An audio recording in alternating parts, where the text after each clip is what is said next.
our Fireside Chat on reaping all benefits of digital transformation. I'd like to extend a very warm welcome to our moderator. We have with us Mr. Thakker, Partner, Leader, Strategy, Analytics and M&A, Deloitte, India. May I also present you our expert speakers. A very warm welcome to Mr. Suhrid, Brahma, Chief Technology Officer, WNS Global Services Private Limited. And may I also present you Mr. Benjamin Boesch, Chief Digital Officer, VFS Global. Let us look forward to a very engaging session. Over to you, Mr. Thakker. Thank you, Isha, and good morning, everyone. Thank you for joining us for this fireside chat. The focus we have this morning is really looking at digital transformation and really focusing on reaping the benefits of digital transformation. Digital in my mind, and each organization sees it somewhat differently, has a number of key elements. There's technology that's front and center of any digital transformation. And what are some of the tools that can be deployed? Be it analytics, be it, online commerce, be it, focus on robotics and automation and a whole lot of technologies that can be brought to bear. But what's most important is what is the business problem we are trying to solve, and ultimately what are the benefits that we are trying to target. What we heard in the previous session was all around customer centricity, right? We heard about what are the ways that we can or what are the ways that one must look at solving customer problems, regardless of what we do. What I'd like to do, first allow Ben and Suhrid, if you can introduce yourselves, tell us a little bit about, not just yourselves, but your organization, because I think as through the session, what we'd like the audience to take away is the context of your organization, given the very many things that you are doing. So just, if you can introduce yourselves first and tell us about what your organization does. We will then jump straight into a bunch of things that I would like to ask you guys and get your insights and thoughts. So why don't we start with Ben? Ben, why don't you introduce yourself and tell us about what VFS does? Most of us will have dealt with VFS in some way, shape, or form. So you touch very many lives, but do tell us. Thanks, Viral. It's an honor to be here. And before I start, let me express my sympathy with all of you. I watch with sadness on what happens in India, and I do hope that India will bounce back soon again. And I wish all who have friends or family who suffer from the pandemic a speedy recovery. VFS Global, as you said, many of you know, we do hope that many of you will return as customers soon once the borders reopen. VFS, founded in India in 2001, is the world's largest outsourcing partner to governments for visa and passport or consular services. We help more than 60 governments around the globe in more than 140 countries handle the administrative part of the visa application process. That means we don't make decisions on visas, but we make sure that the right documents are submitted at the right time to facilitate cross-border travel. Thanks, Ben. Suhrid, if you can also then introduce yourself and tell us about what WNS does, please. Yeah, thanks, Viral, and thanks, Isha, and everyone. Really good to be here. And I echo the same thoughts that Ben shared, which is a difficult time for all of us, but I'm sure, we'll win this together. So briefly introducing about WNS, as you know, it's a premium BPM services company, listed in a stock exchange, and we have operations across the globe, over 13 countries. What we do for our clients is primarily business process management services, for clients in insurance, travel, shipping, and logistics, utilities. So that really gives us a whole flavor of, how it operates across industries. We also specialize in what we call as horizontal services like finance and accounting, customer information services, and all that. Now, in my role as the CTO of the company, I get to see, two sides of the world. One is, of course, we have a global workforce of about 45,000 people. So, of course, when we go into a digital channel and try to see how the work is changing, and of course, we were doing things before, but this whole pandemic has really led us to change many things, which is one side of the story, Viral. And the other part is, of course, it gives you a view in terms of, how the customers are adapting to the changes. And when I say the change, it's essentially two dimensions. One is sustain. So sustain what you have. Another one is grow, right? And the rules for sustenance is different from the rules that you employ for growth. But that's a unique view. And again, it's not the same rule across the industry. And would love to share a few things, as we go through the session. But all I must say that, while almost everybody was doing our digital journey even before the pandemic, but over last, more than a year now, this has all not only taught us a lesson in terms of, the values that we all go back to, but also, coming together and solving a particular problem and then, winning against the new odds. So that's the theme that we would want to stay with and look forward to share more insights as we go through. Thanks. Thank you, Suhrid. As you both have mentioned, we are obviously in the midst of a second wave in India and a third wave in some other parts of the world. And even as vaccination, proceeds, there's a likelihood that we might have potentially multiple waves as variants develop, etc. One of the, we did some analysis recently. We believe that this will drive likely medium to long-term change in the way we, the way consumers behave, and therefore how companies might operate. One potential scenario is that there'll be a significant focus on what we call contactless economy. So aspects that across sectors that I can transact without any physical contact, right? And obviously e-commerce and others are clearly there. But just in Asia Pacific alone, one of the scenarios suggests that in the next 5 years, contactless economy will be something to the tune of $2 to $3 trillion, right? Which is a significant number.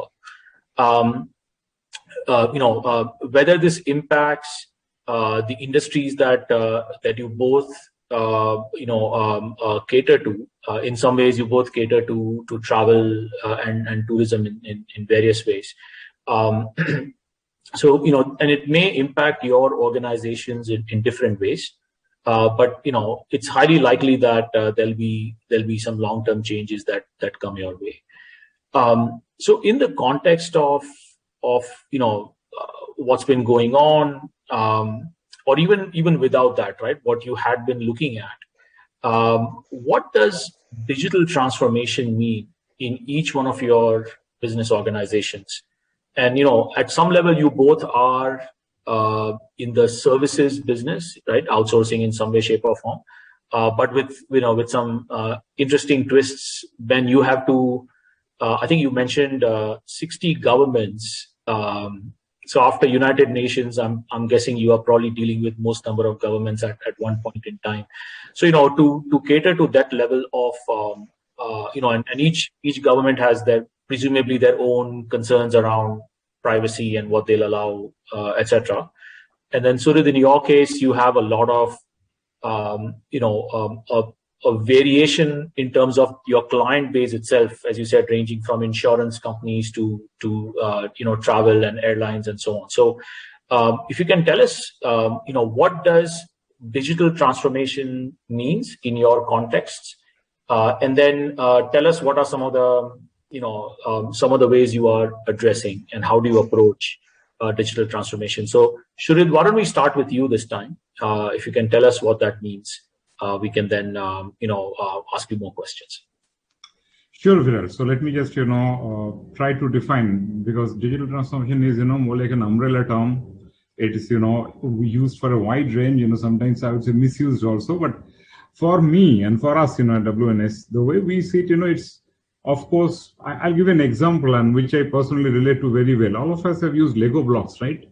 So when we do this transformation journey, it's more like, how you're adding the building blocks. You're never throwing out your core, right? There will be hardly anybody who would say, okay, I'll break down everything that I have and I'll go, unless you're a fully digital native company that you're starting now. But most of the enterprises across the world, be it our clients or be it ourselves, the digital transformation journey essentially would mean that, how do we, A, what we have and add a B, which is, the newer ones, the newer stuff like cloud and talked about RPA and IoT and other technologies, ultimately to drive a end-to-end business process, which should be a completely seamless process. And when we talk about digital transformation, it's all about A, how the process works, our ability to control that, and ultimately, and we talked about the customer in the last session, Viral, how does it really impact the customer, right? So let's just take a couple of examples. We talked about insurance, right? I mean, insurance industry was anyway changing. I'm sure, across the globe, we have seen that earlier it used to be more of a B2B2C, right? There used to be intermediary, which we know as agents, so the insurance companies used to rely on the agent and then they used to really get you the policies, right? Now, what happens, you would have seen more of a B2C, right? I mean, we, across the world, again, if we have to buy something, we actually can go in and buy a policy directly, right? Now, if we talk about the digital channel, right, has it changed the system of records in terms of what the insurance company was holding? Really, no, because they still have the same policy admin systems and underwriting systems which are in place. So what the word digital has changed is, the ability to have a different reach to the market with both old and new models and make it interoperable. It has to be stitched together. You can't have it, standalone digital interface and then, goes back to nowhere, right? So I think this is the two critical points in terms of how do you really stitch it together, and that's why the Lego block example comes in, that you can keep adding, and that's why you have a new model. There are three views, I believe, which are very critical for digital transformation, and which is a trend that I'm seeing across our industry, ourselves, when we are doing, as well as, the clients. So I'll give a couple of examples quickly. One is anything new that we want to do. We would want to go on a cloud first model. You don't really have the time to really build something. Somebody has something offered as a software as a service or platform as a service, just consume that. And I just give one example that we have used for our employees. Our employees are 45,000 people. So, and when we switched from a work from office to work from home mode, of course, the key points were in terms of security, in terms of governance. So that had to be taken care of course, that's like a building blocks and foundation. Can't change that. But at the same time, what are we missing? In office, you used to go into a floor, look at the people, get a floor pulse, right? Now, how do you get a floor pulse when you're operating, everyone from home, right? So we actually went in for what we had a chatbot, which is on cloud software as a service, which we deployed for all our employees. And when we say chatbot, it's not like, of course, all of us use chatbots, but it's more like AI-enabled chatbot, which will also keep on probing you. So not that I'm reaching out to the chatbot for help, but it will actually try to probe you, ping you, if are you doing okay? Do you have anything in particular? And we had a tremendous response, because the connect that people were missing in terms of the office environment, the chatbot, and we call it Amelia, they give a feeling that, look, there is some way that you're connected and you can reach out to the folks. So that's one way. And we went full digital, full SaaS. We didn't really build it. We just partnered with one of the providers. And one other example, let me talk about, on the client side, right? On the client side, what we have seen is that earlier, and again, in terms of the Lego blocks example, I'm staying with that, the clients have their enterprise ITs already deployed, right? You cannot go in the middle of a pandemic and say, okay, for digital, you need to throw a few things. We felt that there are clear segregation in terms of, what we call a system of record and system of engagement, right? Which is more like a front end where all the transactions are happening. We talked about e-commerce earlier, or even if we don't talk about e-commerce, but, anything else, like, the way we bank, the way we buy insurance, the way we buy, of course, travel used to be online. In any case, you could go and buy from the aggregators. So while the digital channels ramped up across industries, our effort was to see, how we can bring in a platform to play more as a system of engagement while keeping the system of records for the core, for the enterprise intact, and ultimately, make it seamless for the clients, right? And the last point would be in terms of the sustain and grow part of it, right? for growth part, you find out a newer channel or newer way to engage customers. The whole omni-channel part that we run, not just voice, but chat and email and everything else. Now, you can use it for two ways. One is to increase your business. One is the sustain part. When the whole pandemic struck, all the airlines and all the OTAs, they had to cancel a lot of tickets, and and there are a lot of complex rules came in, right? Should we refund? Should we ask for a reschedule?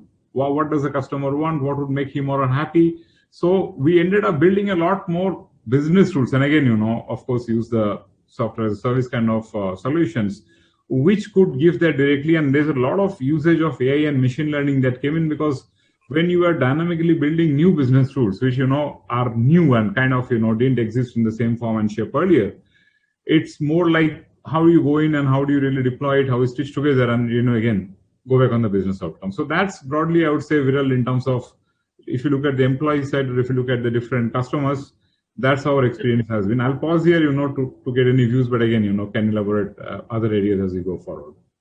Right. No, this is very useful. So clearly, work from home upfront was a big challenge. So there was the sustenance then.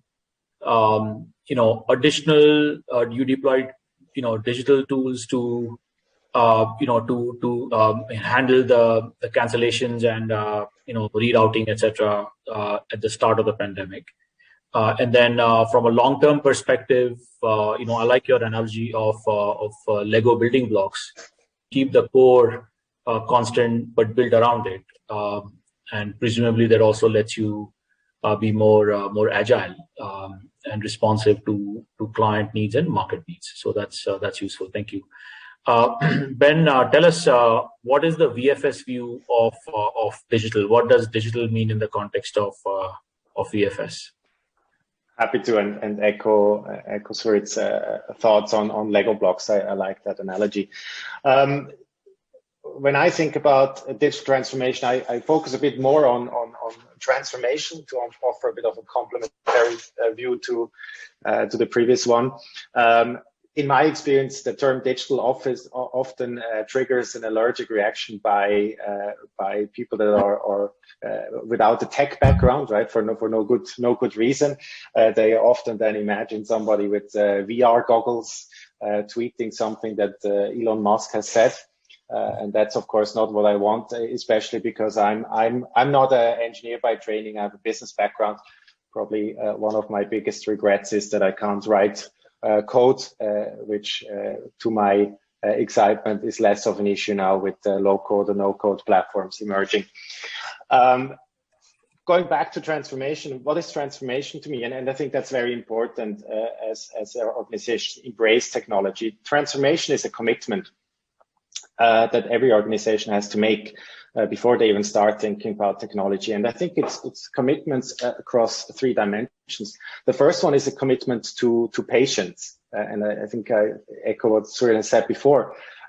Transformations don't happen overnight. They take time. And I think a great example is artificial intelligence. Artificial intelligence has been around for 60 years. The term was first coined in, I think, a conference Dartmouth in the 50s or the 60s, right? And it took us 40, 50 years until the term became mainstream. And even now, I would dare to say that the definition of AI is still very vague and is often abused for misuse for marketing purposes. So that's the first, I think, commitment is patience. The second one is curiosity. And that's a conversation I often have with my colleagues. As we grow older as individuals, our curiosity often decreases. And while I was on top of things in my 20s, I now realize that I'm not an active user of mainstream platforms anymore. TikTok, for instance, is not installed, right? I just about jumped on the Instagram train and now noticed that the generation after me is not so interested in Facebook anymore, which was sort of the big thing for me or my generation. And I think we all have to sustain that curiosity of new technologies that are around. Just recently read about Roblox, the gaming platform that allows kids to create their own games. which is something very far from me, but it's certainly something I can learn from. And I think that's a fundamental transformation, that we keep our eyes and ears open to innovations that we can adopt in our respective industries or also private lives. And I think the third very important aspect is risk. Transformation cannot happen without risk and with a certain risk appetite. Often transformations start with a business case that may kill certain attempts because there's a lot of uncertainty in attempts, and I think the answer to this is to work in an agile manner and take those transformative steps step by step in smaller portions to limit the risk. I think the example I'd like to mention here is a company called General Magic. There's a fantastic documentary about this company. It was a stock listed company from Silicon Valley in the 90s who had 10 years before Apple launched the iPhone, all the ideas for an iPhone. It was a graphical user interface with apps, emojis, and it looked actually like a smartphone. But the company was just 10 years too early and was far too ambitious with regards to building all these components. Nothing was there. And eventually the company failed, but all the alumni of that company are now in very high ranking positions at Google and Apple. And in a way, the risk for them paid off, just not immediately. So that's my general view on transformation. Now, taking this into the VFS context. The visa application process, and many of you would have experienced that, is transforming very slowly. The main reason for that is that any change usually requires a policy adoption, and of course our line of business doesn't exhibit a high risk appetite. However, we see an increasing trend now, especially also because of the pandemic, to more contactless interaction, and contactless in our context means more self-service. And we try to amalgamate that into an ambition that we have for our clients to cut down the visa application process from days involving a paper-based document, a visit to the visa application center to enroll biometrics, to hours. Hours means we upload documents or evidence. The application form ideally doesn't have to be completed anymore, but is extracted from the supporting documents with machine learning, and the biometric enrollment happens closer or as close to possible to a customer's home or office. And part of these building blocks are already there. We offer, for instance, mobile biometric enrollment, allowing customers to enroll biometrics at home rather than visiting the visa application center, consumed by a lot of customers now in India during the pandemic. We have already established a machine learning platform to extract data from supporting documents. As soon as Thailand reopens, you can experience that firsthand. We run the Thai e-visa on arrival process, where we have cut down the application time by more than 50% by automatically extracting information and auto-populating the application form. We like to call it the world's fastest visa application form. But that transformation journey is halfway, or if I may say, it never ends, because there will always be new ideas, new avenues, and if we stay curious, I'm sure we'll continue that transformation process towards reaching that aspiration one day of offering you all an application process that just lasts a few hours. Ben, that's really good, and I'm sure all of us are keen to optimize visa process, especially those of, at least in the old days, where those of us, I'm guessing Suhrid and I are probably in that category when we, given all the travel that we ended up doing. And I like your ideas around, needing to have, patience. I think the second thing you talked about, curiosity, and the third one was to balance the risk, or to take the risk. which I think is really useful to consider when we have transformations that we are embarking on. So two questions to both of you. The first one is, are there customer types? So Ben, in your case, maybe is there a phenotype of a government agency that are more amenable to such initiatives? Because I'm guessing on Instagram on one hand you see every country promoting themselves to attract visitors. On the other hand, the visa process often seems to suggest otherwise. Right? So there's almost a paradox, and I understand they need to balance the security risk, with all the tourism revenue. And then Suhrid, in your case, because you deal with multiple industries, are there industries that lend themselves or you find easier to drive digital transformation initiatives? Your Lego blocks. So if you both can just tell us about what that looks like. Ben, why don't we start with you and then we'll go to Suhrid. Sure. I'd like to look at us as a B2G, business to government, but also a B2C business, right? Handling pre-pandemic more than 30 million customers or applications per year for those 60 governments. And I'll start with the G, the governments. I have not encountered any single government that does not have the appetite for transformation. Right? And usually the individuals we talk to exhibit that appetite and look at us for ideas. Usually it's the policy frameworks and the regulations and sometimes different let's say dynamics within governments that inhibit that transformation. And I think I'm happy to say that it's often us, and we bring in new ideas and then convince governments that this is a good idea. One approach we often choose, and I would believe that this is adoptable for other industries as well. We often go parallel tracks and say, look, let's sustain the current business logic and build a parallel track and let the customer decide. Right? In a way, it's A/B testing on business model level. And that takes away certain fears, and then we would hope that if what we believe has to succeeds, we can then continuously switch off an old business logic, which may cost more in the short run, but is probably more amenable to change in the long run.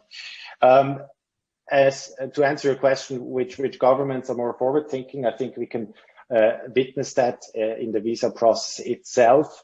And I can compare, for instance, Schengen countries with the UK. UK has a largely digital process, and the Schengen countries are in progress to getting there. And that's, I think, a perfect illustration of policy making that is easier if you're one country rather than the group of countries that have to unanimously decide on changes in the EU. On the customer side, just to finish that train of thought. I think the same phenomenon. All customers would prefer to apply for their visas at home and have as little work as possible. And I think across the board we don't see any significant differences. I think what's interesting is the difference between China and the rest of the world. In China, we look at platform ecosystems that are the dominant way of interacting, and the big two, Alibaba and WeChat. Whereas in the rest of the world, we look at proprietary systems or browser-based interactions or maybe app-based interactions. So these are the two worlds we address as a company. Thanks, Ben. So very, very useful. So I appreciate the challenge you mentioned around effectively getting all the Schengen countries on the same page would presumably be a big stakeholder management exercise. So that makes sense. And you don't see a difference between tourism-centric countries versus business visa-centric. You don't see that as a difference in your work, is it? I think in all cases, it's clear that travelers and immigrants have an economic impact, right? And right. I think irrespective of whether it's tourists or business travelers, the interest is the same. Yeah. Okay. Thank you. That's useful. Suhrid, tell us about your view of the world based on what WNF. No, sure, Viral. And again, I'll use a couple of examples to do that. But before I do that, just wanted to reflect on one of the points Ben mentioned. I think we have all been traveling. I used to travel a lot in terms of internationally. Haven't done that for more than a year now, for the first time in my career, in fact. But I would absolutely vouch on the fact that how it changed from a full physical model way to go and wait from there to a digital plus physical, because there was a period when you could do the rest digitally, but you still had to go for the photo and the biometrics, and then, going on to the full digital mode. And again, it's a many to many kind of a situation when you go into a Shenzhen. But of course, I am amazed, how the whole logistics used to work. You go into one of the Shenzhen countries like Amsterdam or, Charles de Gaulle, and then go into a Shenzhen, you can go all around and then come back and exit. So interesting, views as a customer. So Viral, I just probably shared two quick examples, which are probably relevant for most of the industries and how digital is impacting. One point is what I call as, digital native or digital first, right? And I'll give an example. See, we have all the tools at our disposal, all the technology, including AI and machine learning. And let's talk about documents. Since, one of the things in our industries, we handle a lot of documents, be it a shipping document for shipping and logistics, invoice for finance and accounts, or insurance, claim, right? Now, there are technologies which are used to how you can read that better and how you can, use OCR have been there, ICR have been there. We call it intelligent document processing. Now there are a lot of players who are playing in that area. Now there can be a digital first mode where you don't need to, you just make it paperless. So you see, in both cases you're using technology, right? One is you have something written on paper, like take an invoice, finance and accounts, you get a supplier invoice. Then you put all the technologies to transform that document into a digital mode, and then you start your whole processing. Vis-a-vis, if you can actually have a way to have the invoice generated as digital invoice, eliminate the paper completely. That's a different ballgame. So I would say it's a coexisting world today. There are many cases, where, and again, to Ben's point, it's not new. All the three car companies in US started the EDI many, many years ago, which was probably an example of a digital native at that time. But what we see, Viral, is a coexistence of, whatever is on a paper or something like that, which is in a physical mode. There is a way to use technologies to transfer them into a digital and then run the rest of the process. And there are new ways coming now. Whatever is you're starting now are often as a digital first mode. You don't really go into paper mode like insurance example I gave you, or even an airline ticket, you don't use paper anymore, right? You show it in a mobile phone and you go ahead. So there are examples of digital first, and I would say that both would coexist, but the digital first would slowly gain traction and grow bigger. It has already grown bigger, as you've seen over the years, and that trend would continue. The other key point, and this is very interesting, and I want to share about generations, in terms of sales service. I think, whenever we as a customer or anywhere across industry, when you talk about customers, there are two things that have changed. One is all of us prefer a self-service mode. I can talk about myself when I call a bank or somebody. I don't want to. It's best if I can do it myself. Either on not on a voice but on a different channel like a portal, and then and you can only offer self-service to a client if your systems are integrated in the backend. Otherwise, you cannot do that. Also, it's important to solve it in that moment. So, for example, if I'm trying to query and get anything, say bank statement, right? Today I can generate it online, right? Compared to the days when you ask for a statement, you take 2 days, 48 hours of turnaround time, and then you get it back, right? So the trend is, A, self-service, and B is, that point in time. People are not willing to wait for that. At the same time, will it be all digital? My take is no. I'll share a very interesting example. We have, utility providers as our clients, in Europe and UK. And people still call, and you have, elderly people who are probably calling to say, okay, I might want to change my billing plan for my electricity or gas, right? Now, while there are digital channels, but think of it a 70-year-old, couple, right? They may not be as comfortable coming into a portal and, just doing a few clicks and changing. They may still go on the old mode of voice and telling that, look, how do we do it? So where I see digital impacting is, you're not eliminating channel, you're keeping the channels. But from that point, earlier you'd have said, okay, I'll take your call. Here is your reference. I'll call you back in 48 hours to tell you this is, it is done. Today, the effort is, even if a voice comes in, how do you really solve it in the first call itself and make sure that it is done? So net, long story short, I would believe that these multiple channels will stay because of the demographic and because of the nature of usage, and the way we use technology for each of these digital interactions would change. The key would be, how we are solving it right in that instant and, making it easier for the customer. Those are the two examples I wanted to share with you. And thanks, Suhrid. And solve it in the moment is clearly the name of the game. That's the moment of truth, so to speak. So that's really important. So thanks for that insight. Isha, I know we are at the end of our time together. So I'll just quickly wrap up, and invite final comments from the two gentlemen. So what I'd like to ask Ben and Suhrid is, for any organization that's about to begin now, what would be the one thing that you would recommend, as almost kind of your words of wisdom for those of us in the audience who are looking to embark on these initiatives?